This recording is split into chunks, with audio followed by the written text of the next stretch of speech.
Tere!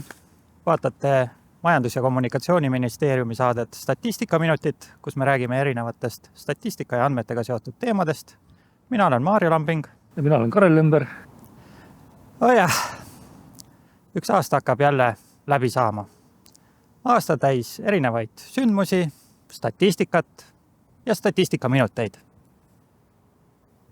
Tegin mina siis natuke statistikat selle kohta, kui palju siis statistikaminuteid on vaadatud.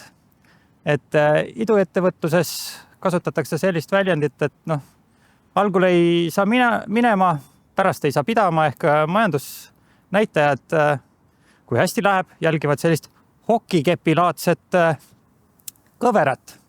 Ja üllatus, statistikaminutitel tuli ka see kujund pildile, aga kahjuks tagurpidi, et kõige populaarsemad saated olid aasta alguses ja siis on asi natuke ära vajanud, et võta sa nüüd kinni, et kas see oli sellepärast, et aasta alguses saadeti välja pressiteated, tehti natuke reklaami või kvaliteet on alla käinud või hoopis see variant, et kõige populaarsemad teemad jäidki aasta algusesse, et olgem ausad, et kui mul tänaval, ma ei tea, leht või elevant vastu tuleb, siis ikka esimene mõte, et ei tea, mida ta minust mõtleb. Ja samamoodi, ma arvan, paljud eestimaalased hommikul silmad lahti teevad.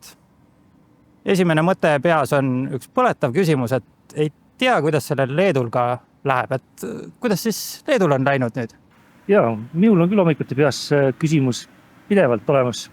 Eks ma regulaarselt viskan ka pilgu peale, kuidas meile sõpradel või konkurentidel läheb ka. Teatavasti Salgrisel läheb väga hästi see hooaeg, võidud tulevad järjest, aga majandusel tegelikult on ka hästi läinud, kasvab palju kiiremini kui Eesti. Et vähemalt aasta algus meil tõesti palju lubav, kasvu ületasime mitmekordselt, see polnudki raske, sest meie olime ju languses kui mitmendat aastat järjest. Ja kui vaatame nüüd tulevikuprognoos, et viimane näiteks Euroopa Komisjoni prognoos ütleb, et Leedu majandus ka jätkab järgnevatel aastatel kasvu ja sedagi palju kiiremas tempos kui Eesti. Et nii kurb see ei ole, et nendel on tuleviku väljavaade päris hea, aga õnneks me teame, et enamik prognoosijaid eksib. Ka siin me võime loota, et äkki siiski on nad kanged Euroopa Komisjoni ökonomistid teinud kuskil vea ja ka saame Leedu majanduse pidama ja enda majanduse kasvama. Mõtleks, mõningaid märke juba praegu on, kui vaatame näiteks selle sügise ekspordistatistikat, mis Eesti läheb kogu ülesmäge. Oktoobris oli lausa selle aasta rekord eksport, kasv on ka väga kiire olnud, siis Leedul on see miinuses. Juba mitu kuud järjest on aastas võrdlus eksport langenud. Et kas see on mingi uue trendi algus? Raske öelda, aga võib-olla mingi paradigma nihe on toimumas. Ja, ma ka ikka hinge ei andnud rahu, pidin vaatama neid Leedu numbreid täpsemalt, et jah, vahet pole, kas mõõdame püsivhindades ehk hinnatasemega korrigeerituna või eurodes, siis tõesti, Leedu on kiiremini kasvanud, et ainus asi, mille poolest siis Eesti parem on see, et ühe inimese kohta neid eurosid ikka meil toodetakse rohkem. Et selles mõttes oleme me neist veel ees. Ja kuigi nad ühe triki tegid ära, et kui on meist mööda läks see brutopalga arvestus, et kas me peaks ka seda tegema, on ise küsimus, et nad tõstsid osa sotsiaalmaksu töötaja arvele ja nätak kohe on Eestist ees. Palk tunduvalt suurem. Et loed kas või siin viimaseid näiteks juhtide palkade uuringuid, et selgub, et Leedu tippjuhid teenivad Balti riikides kõige rohkem. Vaatad paarid edasi, netopalgad hoopis tunduvalt madalamad kui Eestis. Et see statistika on selline hea trikitamise koht, et ja mul tundub, et leedukad seda oskavad väga hästi. Kas see palgastatistika on ainuke? Eks me näe. Aga kui me siin juba majanduskasvust ja SKP-st räägime, siis Eesti näitajad, jah, eelmise aastaga võrreldes me siin olime veel miinuses, aga kui võrrelda kvartalisse, siis sisuliselt terve see aasta me oleme püsinud paigal. Ja me siin ühes saates püstitasime ka küsimuse, et mida me siis arvame, et kuhu suunas see SKP läheb, et ma mõtlesin, et äkki vilunud poliitikulaadselt me jätsime täpsustamata, et mis perioodi me silmas pidasime, kui neid prognoose tegime. Vaatasin üle, et ei, me rääkisime sellest aastast. No muidugi pole täpselt selge, et kas viimasest kvartalist, mille numbreid me veel ei tea, või aasta kokku. Aga tõesti, päris mitmed majandusnäitajad on läinud paremaks ja võib tõesti juhtuda see asi, et 4. kvartal näeme ka plusskasvu eelmise aastaga võrreldes, et järgmiseks aastaks Eesti Panga hiljutine prognoos juba oli selgelt positiivsel poolel. Aga tõesti neid märke, et majanduses on midagi ka Eestis paremaks läinud, on mitmeidki. Et üks asi ekspordinäitajad, aga siis väga oluline sektor majanduses, kes meil just seda eksporti palju toodab, töötlev tööstus. Et viimased numbrid olid oktoobrikuu kohta, et ütleme nii, selle aasta parim kuu, et enam-vähem esmakordselt jõudsime siis täpsemalt öeldes Eesti ettevõtted, tööstusettevõtted jõudsid toodangu mahult kõrgemale tasemele kui aasta tagasi.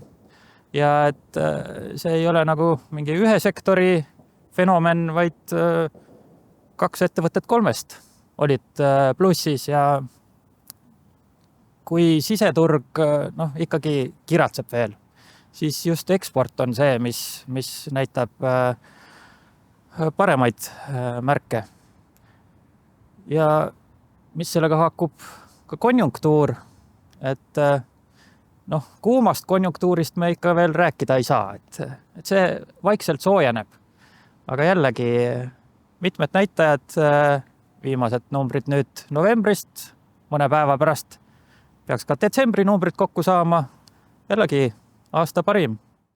Et kui vaatame seda nii-öelda koondindikaatorit, mis võtab erinevad sektorid, erinevad küsimused kokku, siis tööstuse tuleviku ootused, teenuste sektor, et loomulikult kõik näitajad ei ole väga head, et inimesed ikka ootavad, et see hinnatõus järgmine aasta jätkub ja kaubandus ka ei ole väga rõõmus, aga ütleme nii, on sektorid, kus on paremad lood. Jah, tundub, et läbivalt on küll veidi paremaks läinud. Sa just unustasid mainida küll ka turismisektori, ka seal on päris head numbrid juba, et vähemalt see sügis on pigem osutunud oodatust paremaks. Tundub, et eriti meeldib käia inimestel ka restoranis, kus käibed kasvavad päris hoogsalt ka aastasse võrdluses ja kiiremini kui hinnad, see tähendab ka reaalhindadest mahud kasvavad. Nii et läbivalt tundub tõesti, et selle aasta viimane kvartal on osutunud päris heaks, et eks me järgmise aasta algul siis näeme, et mis need reaalsed SKP kasvu numbrid on, et kahjuks just tervet aastat ikka plussi ei õnnestu vedada, aga vana optimistina ma pigem vaatan ka seda ikkagi optimistlikult. Siis rääkisime veel iduettevõtetest, et kas nende lõpp paistab, et kas juba paistab siis? Nagu näha, et iduettevõtted ära lõppenud Eestist ei ole ja investeeringud suudavad ka kaasata. Kuigi on ka läbikukkumislugusid, et ikka koondamiste laine on sealt üle käinud, on mitmed tuntud iduettevõtted pidanud ka uksed kinni panema, mis ma arvan, et ei olegi nii ootamatu, aga olgem ausad, idusektoris juhtub seda kogu aeg. Et see oleks ime, kui idusektoris ei oleks ettevõtete pankrotte või likvideerimisi. See poleks tegu idusektoriga, see oleks tegu mingi muu sektoriga. Jah, et töötajate arvult veel natuke jäädakse maha eelmise aasta tasemest, aga tõesti, raha on nad sel aastal rohkem korjanud turult kokku kui eelmisel aastal seal 9 kuuga. Samamoodi käibelt teevad uusi rekordeid, tööjõumakse maksavad rohkem kui varem, et jah, idusektorit maha kanda on natuke vara, et kui vaadata siin Maksuameti andmeid, mis on veidi värskemad ja sealt ütleme info, sidesektor või programmeerimine, mis kõige rohkem seda idusektoriga haakub, siis tõesti seal viimased numbrid, et natuke oli juba neid töötajaid juurde võetud, et ju seal on ka tuuled pöördumas. nii, ja millest veel rääkisime, et peab siin natuke meenutama kohe. Innovaatilisusest. Õige, just. See on ka idusektoriga üks aluseid. Et innovatsiooniga on lähedalt seotud ka teadus-arendustegevus, mille numbrid siin kuu algul välja tulid. Selgub, et vähemalt 2023 aastal Eesti ettevõtete teadus-arendustegevus suurenes ka oluliselt. Võeti tööle nii töötajaid kui ka suurenesid kulud. Et me jõudsime Euroopa Liidus 11. kohale oma teamahukuselt. Ja võib öelda, et meie ettevõtted teevad kuskil 20 rohkem tead kui näiteks Leedu ettevõtted. Kahjuks see küll SKP-s ei paista veel, aga loodetavasti mingil ajal hakkab paistma. Et vaata, et mis siis veab meie tead, et ettevõtlussektoris keskel kohal on meil IT-sektor. Et kuskil 2/3 teakulude kasvust tuli sealt. Aga oli ka teist sektorit, kus võis leida väikest suurenemist. Jah, et kui nii teadus-arendustegevuse kuludes kui ka töötajate arvus me ikka jälgime seda, et kuidas ettevõtlussektoril läheb, et muidu päris suure tüki seal hammustab ka riigisektor, ütleme kõrgharidussektor siis jah, et üle poole nii teadus-arendustegevuse kulutuste kui ka teadlaste ja inseneride arvu kasvust andiski ikka ettevõtlussektor ja see on tõesti positiivne. Kuigi veel eesmärkide täitmiseni on veel tükk maad minna, et kui me tahame jõuda lõpuks 2% SKP-st ettevõtete ja kulutustes, siis nüüd me oleme jõudnud 1,08%, et veidi tuleb ikka hoogu juurde panna, et ära teha. Aga suund on õige. Jah, vähemalt meil langenud seal, et abiks ikka. Kasv ei ole võib-olla nii kiire, kui oleme oodanud, aga me oleme ikkagi, ütleme, Ida- ja Kesk-Euroopa mõistes oleme suhteliselt tipus oma teakuludega, et loodetavasti see ükskord jõuab ka tulemustesse. Siis ettevõtluse teema, kui ettevõtlikud on inimesed, selle kohta saab öelda, et hiljuti tuli selle uuringu kohta veidi põhjalikum ülevaade, pressiteade, kus neid tutvustusi ja tulemusi kajastati ja seda saate täpsemalt vaadata, kui lähete MKM-i koduleheküljele ja sealt leiate loodetavasti selle üles. Kui muidu ei leia, et siis vaadake meie AI ja Google'i teemalist saadet, et sealt võib olla kasulikud nipid, kuidas see info üles leida.